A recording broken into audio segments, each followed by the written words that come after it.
Regresamos nuevamente a su programa Yo Soy con Arturo Méndez Licón.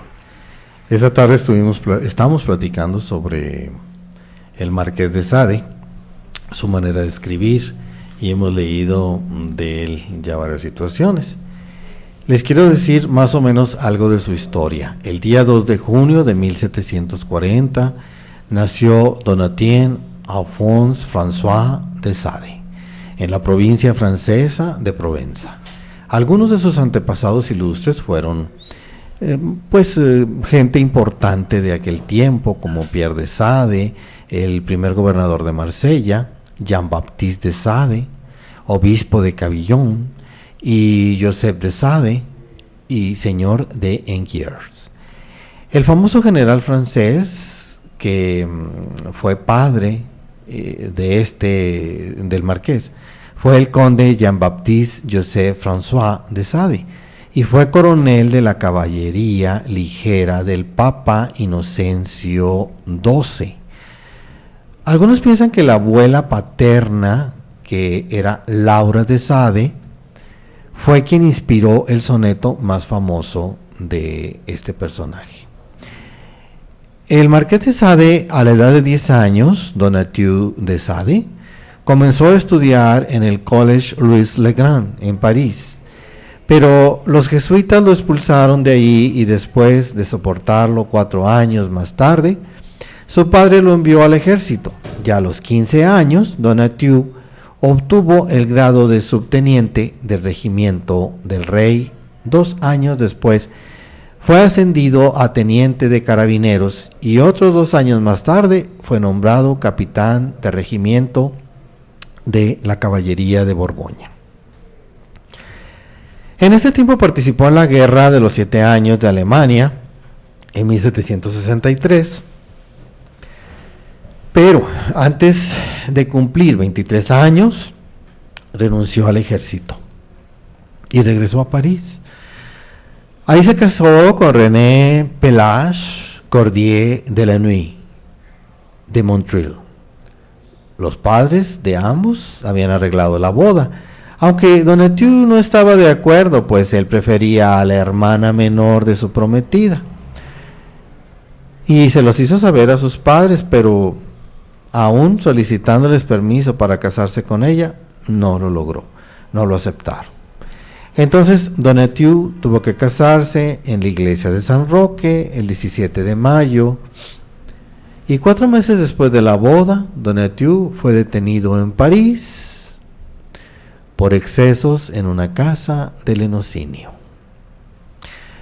Pues sí, como era de suponerse, no era el matrimonio para él, no era para una sola esposa. Estos excesos lo llevaron, a juicio en 1763 y lo declararon culpable, razón por la que lo encerraron en el Château de Vincennes, un castillo en donde salió libre 15 días después, bajo la custodia de la familia de la que era su esposa.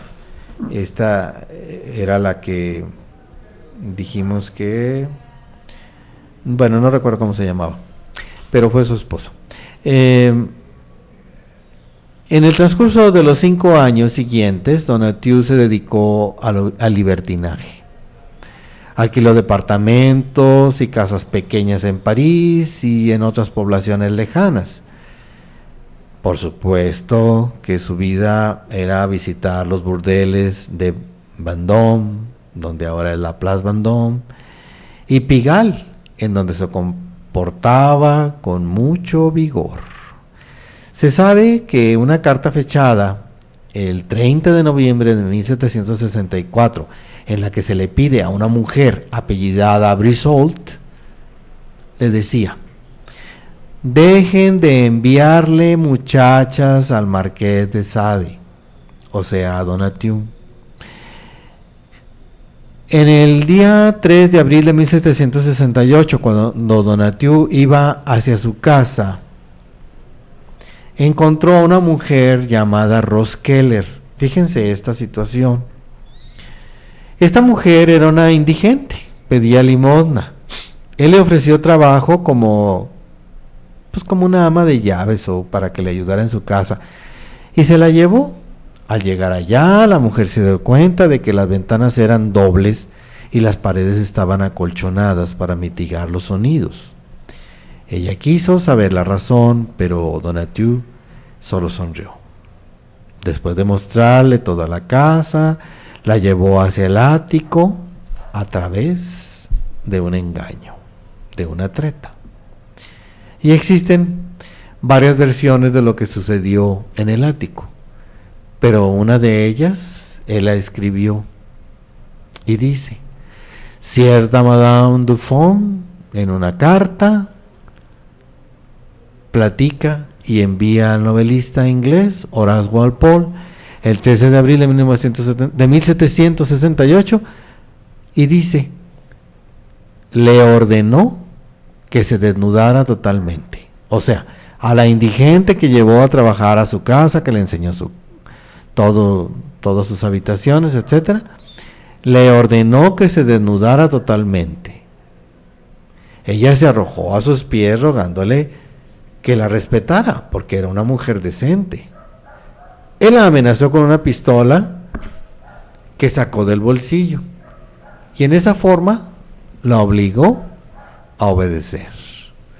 Luego la amarró de pies y manos y la azotó salvajemente. Ya que estuvo toda bañada en sangre, él le aplicó un ungüento en las heridas y la dejó acostadita. No sé si le dio de comer y de beber. De cualquier manera, regresó a verla al día siguiente. Revisó sus heridas y observó que el ungüento había sido eficaz. Entonces, él tomó un cuchillo y le hizo cortadas en todo el cuerpo, volviendo a aplicar ungüento en las heridas antes de irse. La víctima logró liberarse y salió a la calle por una ventana. Dicen que la razón que él tuvo para esta horrible conducta era simple y sencillamente comprobar si el ungüento servía. Pues miren, después de eso Donatieu estuvo preso en Saumur y luego lo trasladaron a la conserjería del palacio en París. Allí aceptó haber cometido ese delito para satisfacer su curiosidad erótica. Y luego quedó libre al pagar a su víctima 100 libras por daños. La familia de la esposa tenía influencia con el rey Luis XV. Y por eso el marqués no recibía ni recibió un castigo más severo. En los 4 años siguientes, Donatieu, o sea el marqués, estuvo relativamente tranquilo al vivir en la finca que tenía su padre en Provenza. Allí nacieron su segundo hijo, porque ya tenía uno. El primero nació en París, y su hija nació en este lugar. Ahí en esta finca que tenía su padre en Provenza, fue la cuñada a Provenza a vacacionar, porque salía de un convento de carmelitas, y la sedujo. El 27 de junio de 1772, el marqués de Sade fue a Marsella con su sirviente Latour. Ahí organizó, pues como siempre, una orgía más, muy conocidas en Francia como la orgía del bombón cantarídico. Se sabe que hubo un baile al que fueron muchas personas, a las que le dio pastillas de chocolate mezcladas con polvo de cantárida, sustancia que provoca excitación sexual.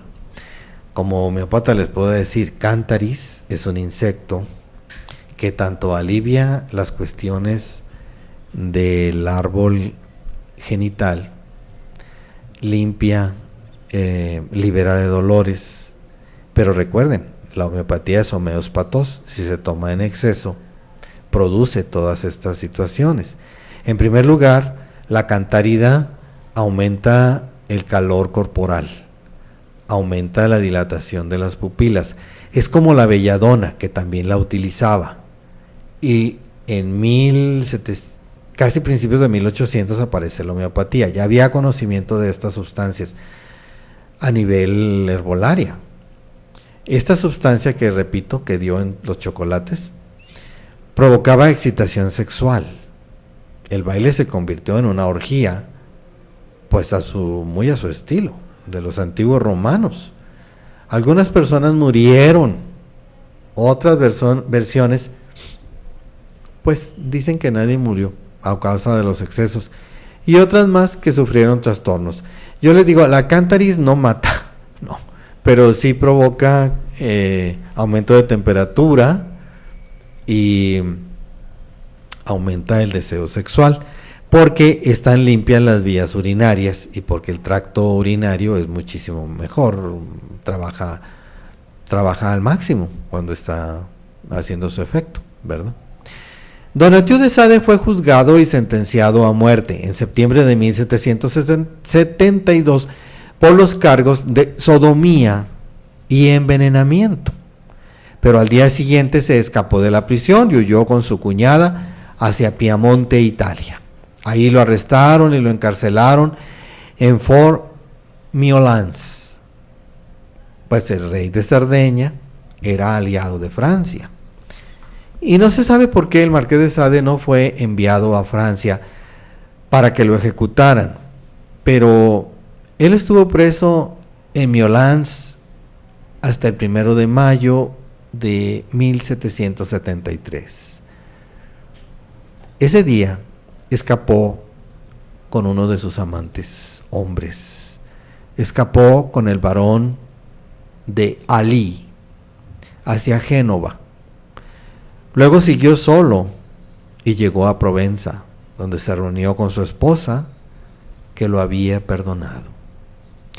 El marqués de Sade consigue muchas indulgencias y consigue que un abate llamado Durand le enviara muchachas a su castillo para las orgías.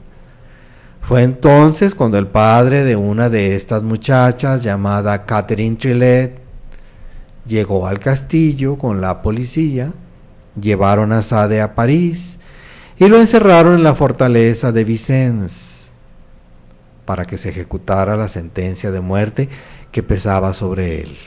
Pero al final se anuló dicha sentencia por falta de pruebas. A pesar de haberse librado del cargo por asesinato, Sade estuvo preso en Vincennes hasta que el 9 de febrero de 1784 fue trasladado a la Bastilla, esto pues en París. Ahí fue donde escribió Los 120 días de Sodoma, una de sus obras más ricas, literalmente hablando. Y más tarde, en julio de 1787, terminó el primer esbozo de otra que se llamó Los infortunios de la virtud, novela que bueno pues echa sobre tierra todas las virtudes, la castidad, todo lo que como por moral se tiene entendido. Este hombre sigue trabajando, es muy prolífero, escribe con sangre, preso porque le retiran las plumas, le retiran la tinta, y cuando ya no tiene sangre, escribe con sus heces fecales. Fíjate lo que es escribir con sus heces fecales. ¿Qué combinación haría con orines o cómo para que fuera tan líquida y pudiera escribir? Una sola novela de él, que se llama Justina, fue la primera obra del marqués y la más conocida de todas.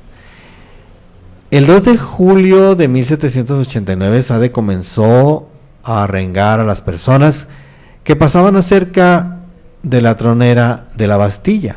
Todos los que pasaban les hablaba y los seducía con sus palabras. Y ya había reunido a muchas y les gritaba discursos llenos de insultos, cosa que les encantaba a la gente. Pero lo que más atraía a esta persona era los insultos contra el rey.